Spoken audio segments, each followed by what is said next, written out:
62 లక్షల మంది ప్రజల్లో మెడ్ప్లస్ బ్రాండ్ మెడిసిన్స్ కి మారడం వలన 915 కోట్ల రూపాయలు సేవ్ చేసుకున్నారు. అదే మెడిసిన్స్ అదే క్వాలిటీతో 50 to 80% డిస్కౌంట్. యూరిన్ ఇన్కాంటినెన్స్ అనే సమస్య, ఈ మూత్రాన్ని ఆపుకోలేకపోవడం అనే సమస్య మనకి ఇది గర్భం దాల్చినప్పుడు ముఖ్యంగా మనకు డెలివరీ అయిన సమయంలోనే ఎక్కువ అవడానికి కారణం ఉంది, అక్కడే మొదలవుతుంది అన్న సందేహం ఉంది.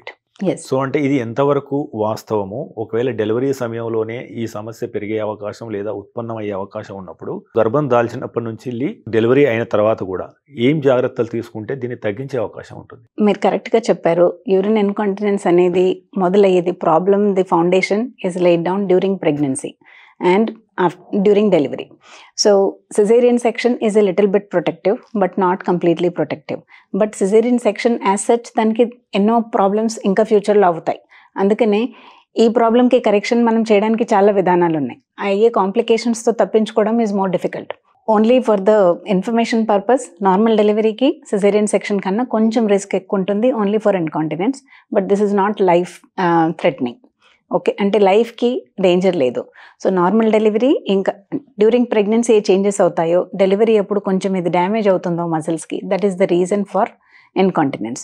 సో దానికి ప్రివెన్షన్ కోసం right from the beginning of pregnancy ఎప్పుడు తెలుస్తుందో ఆ టైం నుంచే డాక్టర్తో సలహా తీసుకొని ఫిజియోథెరపీ గైడెన్స్లో antenatal education and antenatal physiotherapy అనే కాన్సెప్ట్స్ ఉన్నాయి ఈ మధ్య.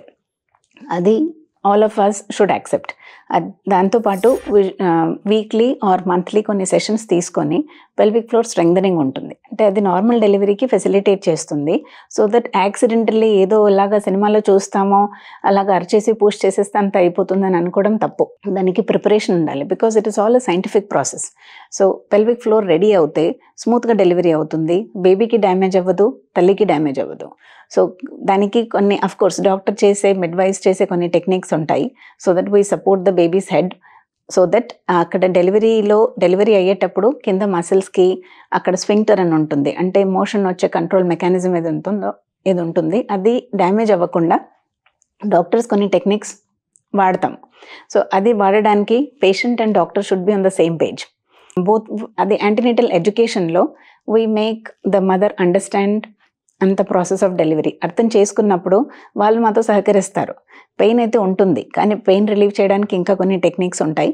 సో దానికి preparation is the basic concept which I feel ప్రివెన్షన్కి మెయిన్ సోర్స్. సో నాలెడ్జ్ ఉండి సహకరిస్తూ ఉంటే డ్యూరింగ్ డెలివరీ చాలా వరకు ఈ ఇన్కాంటినెన్స్ ప్రాబ్లమ్స్ అవాయిడ్ చేసుకోవచ్చు. And similarly after delivery 3 months of physiotherapy is important. అంటే డాక్టర్ గారు, అంటే ఇప్పుడు మనకు సహజ ప్రసవాల్లోనే ఈ సమస్యలు ఎక్కువ వస్తాయా, సిజేరియన్లో తక్కువ వస్తాయా? సిజేరియన్లో కొంచెం తక్కువ వస్తాయి as compare to normal deliveries. But caesarean section వాళ్ళకి అస్సలు రావు అనేది లేదు, ఎవరికైనా రావచ్చు. Because pregnancy itself lays the foundation for these problems. అదే కాకుండా ఎవరికి ఎప్పుడు పిల్లలు పుట్టలేదో వాళ్ళు కూడా 100% సేఫ్ ఏం కాదు. కొంతమందికి కొన్ని వేరే రీజన్స్తో, లైక్ జెనెటికల్లీ కొన్ని సపోర్టివ్ స్ట్రక్చర్స్, కనెక్టివ్ టిష్యూ అంటాం, అది వీక్ ఉన్నందుకు వాళ్ళకు కూడా ఈ ప్రాబ్లమ్స్ రావచ్చు. చిన్న పిల్లలకి ఈవెన్ మెన్సెస్ రాకముందు పిల్లలకు కూడా కొంతమందికి గర్భసంచి జారి ఉంటుంది, లేకపోతే ఇన్కాంటినెన్స్ ఉంటుంది. వాళ్ళకి మేము ఇమీడియట్లీ ఆపరేషన్స్ చేయము, బట్ దిస్ ప్రాబ్లం వాళ్ళకు కూడా రావచ్చు. సో వాళ్ళు ఇండివిజువల్లీ మేము వాళ్ళకి ట్రీట్ చేస్తాం.